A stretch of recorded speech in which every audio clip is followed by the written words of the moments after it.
We are almost ready to work with Cisco switches, but before that, just a little bit of a history lesson here about hubs, history, and why hubs are history.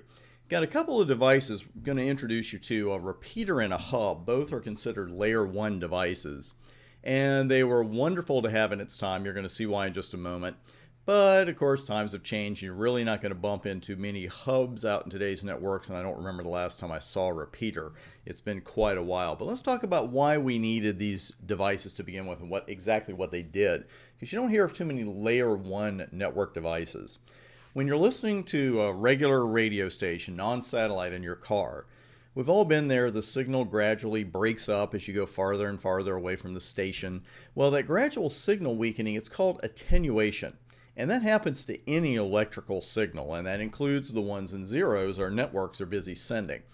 Now, if we have a couple of hosts that are 175 meters apart and the maximum recommended cable length is 100 meters, you know we're going to push that, right? I mean, it's just a guideline. It's not really a law. Well, you might get away with 101 meters, but 175 meters, that's a pretty big difference. Well, we are going to run into attenuation, and our signal will go from strong to weak to super weak. And that's the kind of thing where repeaters came in handy to begin with, because a repeater's sole job is to take an incoming signal and generate a new and clean, strong copy of that signal so we could avoid those super weak signals. Now, you're going to see symbols in this course for a router and a switch and a hub here in just a moment. There's really no universal symbol for a repeater, so in case you happen to see one on a Cisco exam, I fully expect it to actually be labeled repeater. But with hubs, I'm going to show you a diagram in just a moment that you should be aware that it is a hub, because they might not tell you. Now, before we get to that, of course, what is a hub? Well, a hub is basically a multi-port repeater. Now, some hubs have greater capabilities than others. Some are called smart hubs, while others are just called hubs. But I'm going to show you the issues we run into with hubs. Again, we were still glad to have them, but basically they're multi-port repeaters. And here's that symbol I was talking to you about. If you see this on your exam, job interview, practice exam, wherever, you got to know that's a hub and not be told. So you're looking at one arrow, I should say, with an arrowhead on each end. And so we're looking at a hub here with 4 PCs, and what we have here isn't quite failure to communicate, but it is close, because only one of these hosts can transmit at any given time. And of course, with a hub, we could have 4 hosts, we could have 8 hosts, we could have more, but we're limited to one host transmitting, because if 2 or more hosts connected to a hub send data simultaneously, the data signals will collide, and all data used in the collision is unusable. Using a hub here creates one single collision domain, in that data sent by any host can collide with data sent by any other host. You're going to be introduced to the phrases collision domain and broadcast domain in this section. You're going to see the effects that hubs have on them, bridges have on them, and switches have on them, and you got to be crystal clear for that, especially for the CCENT exam. If you're taking the 2 exam path, you've got to be absolutely crystal clear on what these devices do with collision domains and broadcast domains. So we know that a hub, we end up with one big collision domain, and there it is. Now, to prevent those collisions from happening, or happening as often as they would otherwise, we developed a little something called Carrier Sense Multiple Access with Collision Detection, which fortunately we call CSMA-CD. And here is that overall process. Before sending data, a host is going to check to see if anyone else is already sending data, and this is called listening to the wire. Now, if that check reveals another host is sending data, the host is going to back off for a few milliseconds before it listens to the wire again. And if no one's sending data, then the host goes ahead and sends its data. Now, this could be, and of course, the more hosts you have on the hub, the greater the chance of this happening. If 2 PCs happen to send data at the exact same time after listening to the wire, the voltage on the wire itself is going to change, and that signals to the host, hey, that data you just sent, it collided with someone else's. And in that case, the PCs, or the host that sent the data, will generate what we call a jam signal. And what you're doing, it's basically yelling to everybody else on that shared segment, hey, don't send anything because we've had a collision and we're cleaning up from it, basically. The PCs that sent the data involved in that collision then invoke what we call a back-off timer, and it's pretty much just what it sounds like. because when each host's random back-off timer expires, they begin the entire process again by listening to the wire. We're always coming back to listening to the wire with CSMACD. Now, the back-off timer is set to milliseconds, and it's a totally random value.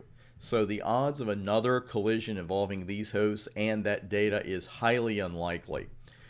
So, we were happy to have this again in the day, CSMACD, and of course it's still around, but it does introduce delays we'd rather not have. As soon as you hear the back-off timers and data colliding with each other, we really don't want that.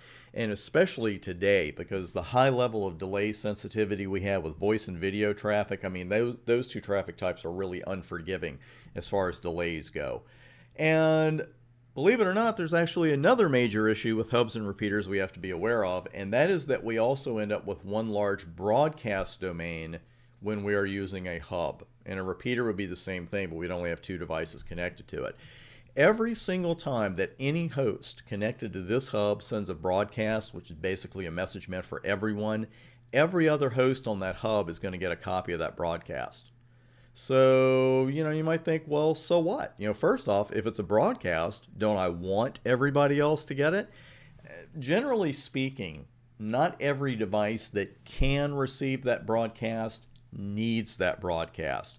And as network admins, we are very interested in preventing that unnecessary spreading or propagation of a broadcast throughout the network, because I really want to drive this point home with you right now. It's a great place to do it near the beginning of the course. Everything we do on a Cisco router or switch has a cost in one form or another, whether it be time, whether it's a hit to the processor, a little more work, whether it's using bandwidth that we really don't need to use, whether it's unpacking packets that the router shouldn't have received in the first place. And we're going to run into different scenarios with that, but that's why we're a little wary about these broadcasts. Because when we have one big broadcast domain, there's no way to limit what we call the scope of the broadcast. Maybe we don't want this broadcast being spread through our entire network. So that is a problem that hubs bring, and unfortunately for us, do not solve. Because let's say that we had 64 hosts attached to a hub. If one host sends a broadcast, all the other 63 hosts are going to get a copy of the broadcast. A copy is never sent back out the same port that it came in on. So if only 3 of those 63 actually need the contents of the broadcast, we're running into all kinds of unnecessary costs, because then the hub is creating and sending 60 unnecessary copies of that broadcast. And every host still has to unpack the incoming broadcast. It still has to inspect the contents of it and then say, oh wait, I don't need this, and then throws it away. And we're also sucking up bandwidth really unnecessarily with those 60 unneeded broadcasts, because that can lead to what we call a broadcast storm. The levels of broadcast keep rising and rising and rising in your network, and sooner or later it does start impacting the overall performance of your network. So again, we want to limit the scope of the broadcast as much as we can to prevent their unnecessary spread. We still have to let them go where they're going, but as we'll see, we'll learn some tactics throughout this course really just to prevent unnecessary broadcasts from going out. So again, our hubs and repeaters, they helped us out in some ways. They helped us out with the attenuation issue, but they leave us with two major problems. You end up with one big collision domain, and you end up with one big broadcast domain. Then came the bridge. Ta-da! And we will talk about the bridge at the beginning of the very next video.